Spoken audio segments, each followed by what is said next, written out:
शेर की वापसी। ये कहानी है भीमगढ़ नाम के एक गांव की, जो पहाड़ों और जंगलों के बीच बसा था। पहले ये गांव बहुत खुशहाल था। लोग खेतों में काम करते, बच्चों की हंसी गूंजती और शाम को चौपाल में कहानियां सुनाई जाती थीं।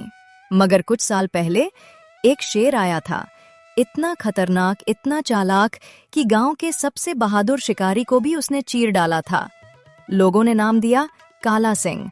उसकी दहाड़ रात को पहाड़ियों में गूंजती थी। उसके पंजों के निशान गांव की सीमाओं पर रोज मिलते थे। धीरे धीरे लोगों ने जंगल जाना छोड़ दिया।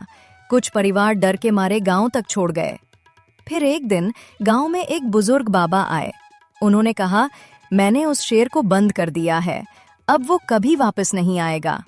लोगों ने चैन की सांस ली। बाबा ने जंगल के पास एक छोटा मंदिर बनवाया। वो रोज वहां पूजा करते, शंख बजाते और गांव वालों से कहते, ये मंदिर ही तुम्हारी रक्षा करेगा। सालों तक सब शांत रहा। लोगों ने मान लिया, शेर मर गया, बाबा ने उसे बांध दिया। लेकिन अरुण नाम का एक लड़का था जो एक छोटे से गांव में रहता था।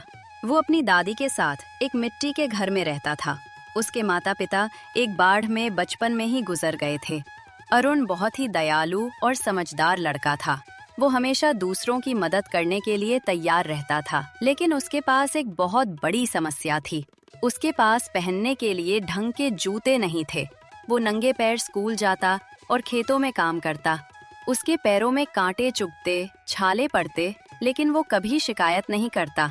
वो हमेशा मुस्कुराकर कहता, दादी, एक दिन मैं ऐसा बनूंगा कि अपने लिए ही नहीं, गांव के हर गरीब बच्चे के लिए जूते लाऊंगा। एक दिन जब अरुण जंगल के रास्ते से स्कूल जा रहा था, उसे एक बूढ़े बाबा एक पुराने वटवृक्ष के नीचे बैठे मिले।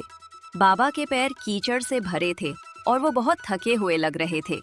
अरुण ने बिना सोचे उन्हें पानी पिलाया और अपनी कमीज का टुकड़ा फाड़कर उनके पैर साफ किए। बाबा, आप बहुत थके लग रहे हैं, पानी पीजिए और आराम कीजिए। बाबा मुस्कुराए और बोले, अरुण, तेरी दया और सेवा ने मेरा दिल छू लिया। ये जूते ले ले। ये साधारण जूते नहीं हैं, ये जादुई जूते हैं। अरुण हैरान हुआ। जादुई? लेकिन कैसे? जब कोई इन जूतों को पहनकर निस्वार्थ भाव से चलता है, तो ये उसे उस जगह ले जाते हैं जहां किसी को मदद की जरूरत होती है। लेकिन ध्यान रखना, इनका इस्तेमाल अपने स्वार्थ के लिए मत करना। धन्यवाद बाबा, मैं कभी इसका गलत उपयोग नहीं करूंगा। जैसे ही अरुण ने वो जूते पहने, उसे खिंचाव महसूस हुआ और झटके से वो एक गरीब बस्ती में पहुंच गया, जहां एक बच्चा भूख से बेहोश पड़ा था। अरुण ने दौड़कर उसे खाना दिलवाया और उसकी देखभाल की। इसके बाद तो रोज जहां भी किसी को मदद चाहिए होती, जूते उसे खुद वहां पहुंचा देते। कभी किसी बूढ़े की दवा दिलवाना, कभी किसी भूखे जानवर को खाना देना। अरुण का नाम गांव में फैल गया। लोग उसे सुनहरे कदमों वाला लड़का कहने लगे। एक दिन गांव के मुखिया को इन जूतों के बारे में पता चला। उसने अरुण को बुलवाया और कहा, ये जूते मुझे दे दो, मैं इनका इस्तेमाल गांव के दौरे के लिए करूंगा। लेकिन मुखिया जी, ये जूते से जरूरतमंदों की मदद के लिए काम करते हैं। चुप रहो, अगर नहीं दिए तो मैं तुम्हें और तुम्हारी दादी को गांव से निकाल दूंगा। मुखिया जी ने गुस्से में आकर जूते छीन लिए और खुद पहन लिए, लेकिन कुछ नहीं हुआ। जूते बिल्कुल स्थिर थे। अगले दिन दोबारा कोशिश की, फिर भी कुछ नहीं हुआ। गुस्से में उन्होंने जूते दूर फेंक दिए। उसी रात वो जूते फिर से अरुण के घर के बाहर आकर रखे हुए मिले। अरुण ने जूते उठाए तो देखा, नीचे कुछ लिखा था, सच्चा जादू केवल सच्चे दिल से चलता है। मुखिया जी को अपनी गलती का एहसास हुआ। वो अरुण और उसकी दादी से माफी मांगने आए। अरुण, मैं गलत था। तू इस गांव की असली पहचान है। मुझे भी सिखा कैसे दूसरों की सेवा की जाती है। उस दिन के बाद गांव के बच्चे, मुखिया जी और अरुण सब मिलकर जरूरतमंदों की मदद करने लगे। अरुण के जूते आज भी चमकते हैं और वो कभी भी उस जादू को अपनी अच्छाई से कमजोर नहीं पड़ने देता। इस कहानी से हमें क्या सीखने को मिलता है? सच्ची शक्ति जादू में नहीं, बल्कि दिल की अच्छाई में होती है। निस्वार्थ सेवा ही असली जादू है। ऐसी और जादुई कहानियों के लिए किड्स नेस्ट को सब्सक्राइब करना ना भूलें और बेल आइकन दबाएं, ताकि हर नई कहानी सबसे पहले आप तक पहुंचे। एक छोटा सा गांव था, नाम था हरिपुर। वहीं गांव के छोर पर एक बुजुर्ग महिला रहती थी, सावित्री अम्मा। अकेली, बूढ़ी, मगर आत्मसम्मान से भरी हुई। उसका एक ही बेटा था, विक्रम, जो शहर जाकर अमीर बन गया था, लेकिन माँ को भूल गया था।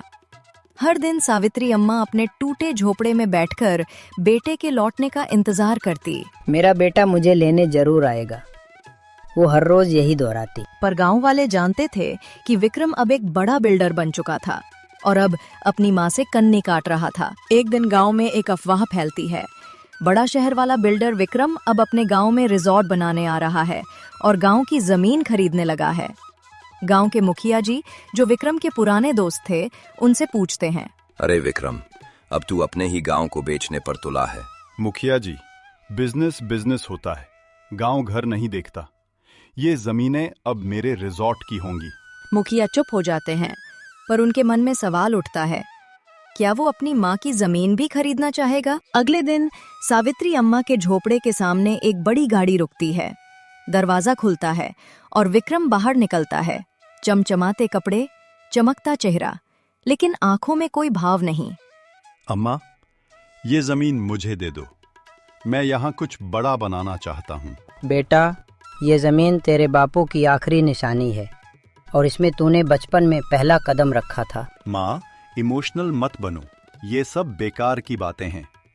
मैं इसके बदले तुम्हें शहर में एक फ्लैट दिला दूंगा, एसी, कूलर सब मिलेगा। मुझे बस एक चीज चाहिए बेटा, तेरा समय, तेरा प्यार, पर तू वो भी नहीं दे सका। विक्रम गुस्से में झोपड़े से बाहर निकल जाता है। जो करना है कर लो माँ, एक दिन तुम खुद इस जमीन को बेचने के लिए गिड़गिड़ाओगी। अगले दिन जब सावित्री अम्मा अपने खेत में काम कर रही होती है, तब एक रहस्यमयी बूढ़ा व्यक्ति वहां आता है। अम्मा, मुझे बहुत भूख लगी है, कुछ खाने को मिलेगा? बेटा, मेरे पास तो बस बासी रोटी है, पर सच्चे मन से बनाई है। बूढ़ा रोटी खाता है और मुस्कुराता है। तेरी ममता ने मुझे छू लिया अम्मा, मैं तुझे एक आशीर्वाद देता हूँ। कल सुबह तू देखेगी कि तेरी जमीन पर क्या चमत्कार हुआ है। अगले दिन सुबह अम्मा जागती है और जो देखती है वो देख पूरे गांव की आंखें फटी रह जाती हैं। उसकी जमीन पर एक सोने से बना विशाल मंदिर उगाया था। हर जगह सोने के पौधे और मंदिर के बाहर लिखा था, माँ की ममता का वरदान। गांव वाले दौड़ कर आते हैं, कैमरे, अखबार, टीवी वाले सब आ जाते हैं। जैसे ही विक्रम को ये खबर मिलती है, वो तुरंत दौड़कर गांव आता है। अम्मा, मुझे माफ कर दो, मैं अब तुम्हारे साथ रहूंगा। ये मंदिर तो हमारा है ना?